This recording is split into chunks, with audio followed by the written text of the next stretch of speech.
समजावण्यापेक्षा कधीतरी समजून घेणे महत्त्वाचे ठरते.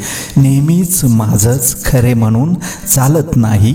शब्द देणारे आयुष्यभर सोबत असतीलच असं काही नसतं. कधीकधी शब्द खूप साथ देतात, माणसं नाही. आयुष्यात हजारो लोक मिळतील, पण आपल्या हजार चुका माफ करणारे आईबाप पुन्हा मिळणार नाही. कधीच खचून जायचं नाही, कारण काळ वेळ हे सगळं बदलतं. फक्त असावा लागतो तो संयम. पैसे दिले की माणसं जुळतात आणि पैसे मागितले की माणसं तुटतात.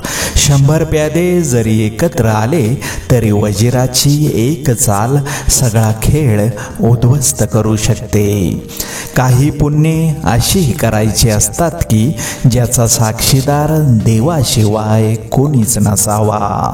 कर्म म्हणतो तुम्ही दुसऱ्यांच्या भावनांशी खेळाल तर मी तुमच्याशी खेळेन.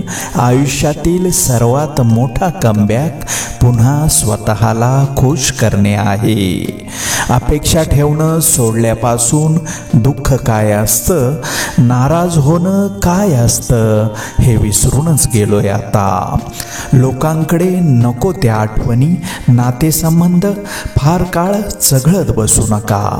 जास्त लक्ष न देता आपले जगणे कसे छान होईल हे बघा.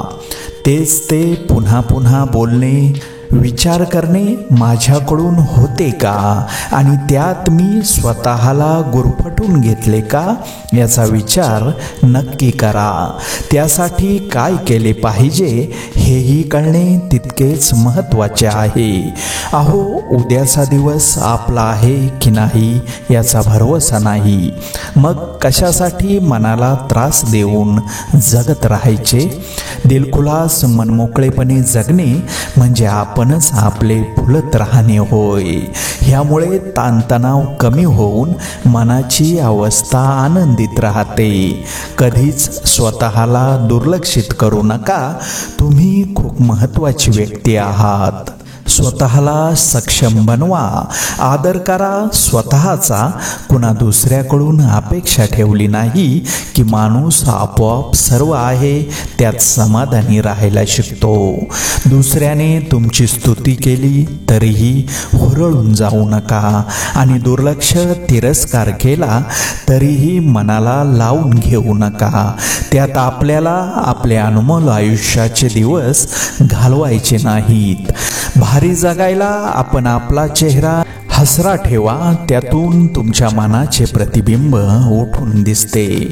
हसायला फार पैसे लागत नाहीत, त्यात अजिबात कंजूशी करू नका.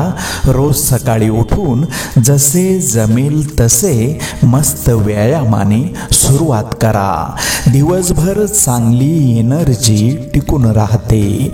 वेळ नाही ही नुसती पळवाट असते. वेळ मिळत नसतो, तो काढावा लागतो. गरजेनुसार तो दुसऱ्याला द्यावा लागतो. उपवास शरीराला चांगला, तसेच मनाला आनंदी फ्रेश ठेवायचे असेल तर चांगल्या गोष्टी लक्षात ठेवल्या पाहिजेत. नको तो विचारांचा गुंता त्यात अडकायचे नसते. मानसशास्त्र असे सांगते की दिवसाला तुमच्या डोक्यात 80,000 विचार येतात. जर तुम्ही सगळेच घेऊन बसलात तर जगणे कठीण होईल.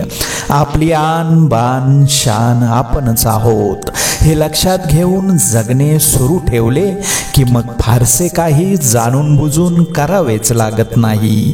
की नको ते प्रश्न फारसे डोक्यात पिंगा घालत नाहीत. काय चुकलं हे शोधणारे आयुष्यात पुढे जातात आणि कोणाचं चुकलं हे शोधणारे तिथंच राहतात.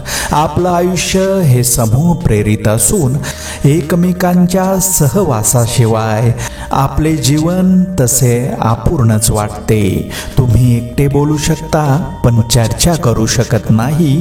तुम्ही एकटे आनंदी होऊ शकता पण उत्सव साजरा करू शकत नाही. म्हणून आपण एकमेकांशिवाय अपूर्ण आहोत. हेच नात्यांमधील सौंदर्य आहे. ठरवलं आणि लगेच झालं असं कधीच होत नाही. थोडा संयम ठेवा. हाल होतील पण हार होणार नाही, कारण संघर्ष रडवतो पण आयुष्य घडवतो.